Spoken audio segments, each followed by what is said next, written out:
Hello guys, welcome back to my YouTube channel. कैसे हो आप सब लोग? आई होप आप सब लोग अच्छे होंगे। राधे राधे, राम राम। इस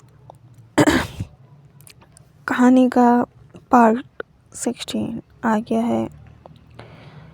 ओके गाइस, पार्ट 15 हम कल लेकर आए थे, तो चलिए देखते हैं। अब आगे सुनते हैं इस पार्ट में क्या क्या होता है। ओके सो गाइस, अगर उससे पहले चैनल पर आप नए हो तो चैनल को सब्सक्राइब, वीडियो को लाइक और अपने दोस्तों के साथ शेयर ज़रूर करना और कमेंट में ज़रूर बताना कि आप कहाँ से हो और आपको कैसी लगी स्टोरी। ठीक है, कहानी में ट्विस्ट आएगा। ठीक है, तो चलिए बिना टाइम वेस्ट किए आप काम ले चलते हैं कहानी के आगे, मतलब कहानी आगे क्या है उसकी तरफ। ठीक है गाइस, आज बोलने में दिक्कत हो रही है तो उस पर ध्यान मत देना, आप कहानी पर सुनने में ध्यान देना। ओके गाइस, जैसे कि हमने पिछले पार्ट में बताया था कि सानिया उससे पूछती है, उस लड़की से जो उसके ऑफिस में काम करती है, यानी रिचा से, पर रिचा उसे नहीं बताती है। ठीक है, फिर दिन बीतते जाते हैं, कुछ दिन बीतते हैं।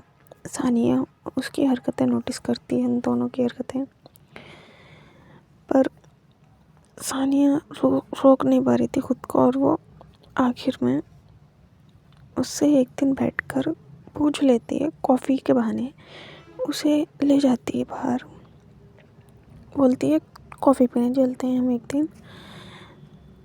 और रिचा बोलती है चलो ठीक है, क्योंकि वो कुछ परेशान होती है, वो बोलती है ठीक है, पर उसका मन नहीं होता है रिचा का, पर फिर भी वो कह देती है ठीक है चलते हैं। अब ये दोनों कॉफ़ी पीने आते हैं बाहर, कॉफ़ी पीते हैं। ठीक है, कॉफ़ी पीते हैं, फिर इनकी कॉफ़ी जल्दी ख़त्म हो जाती है, लेकिन बात ख़त्म नहीं हो पाती है। यहाँ तक कि अभी बात शुरू भी नहीं हुई थी, लेकिन इनकी कॉफ़ी ख़त्म हो गई थी। इसी बात से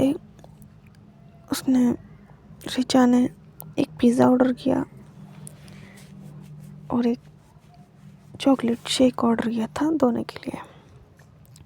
जब तक पिज़्ज़ा और शेक आ रहे थे तब तक उन्होंने बातें करी, फिर सानिया ने आराम से पूछा, प्यार से पूछा।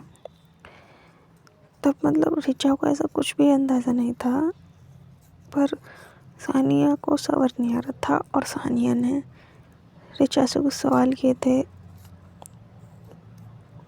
जिससे रिचा थोड़ी हिचकिचा रही थी और थोड़ी सोच में थी, है ना। तो जिससे रिचा सोच में पड़ गई थी काफ़ी दिन के लिए, और वो कृतिका से भी नहीं पूछ सकती थी अभी, क्योंकि उसे खुद पता नहीं था इस बात का। लेकिन सानिया को चैन कहाँ पड़ने वाला था। सानिया अगर रिचा की तरफ से नहीं भी होता, लेकिन फिर भी सानिया उससे करा ही देती उसे। तो सानिया ने ऐसे बहुत से सवाल किए थे जिससे रिचा सोच में पड़ गई थी। काफ़ी बातें हुई उनकी बहुत देर तक। फिर उसी बीच कृतिका की कॉल आ गई, जिस कारण रिचा से इतनी बात नहीं हो पाई। फिर उसकी वो रिचा जो थी कृतिका से बात करने में लग गई, क्योंकि उसकी कॉल आ रही थी तो वो उससे बात करने में लग गई। उससे बात करते हुए काफ़ी देर हो गई। इतने में पिज़्ज़ा आ गया और शेक पहले ही आ गए थे, लेकिन वो रखे थे ऐसे ही। सानिया भी अपना फ़ोन चलाने लग गई थी। वो सोच रही थी कि अगर इनकी बात ख़त्म हो फिर साथ में बैठकर खाएं पिज़्ज़ा और फिर बात करें, पर उनकी बात इतनी जल्दी ख़त्म कहाँ होती थी। उनकी बात घंटों तक होती रहती थी, जिस कारण सिम जो थी सानिया,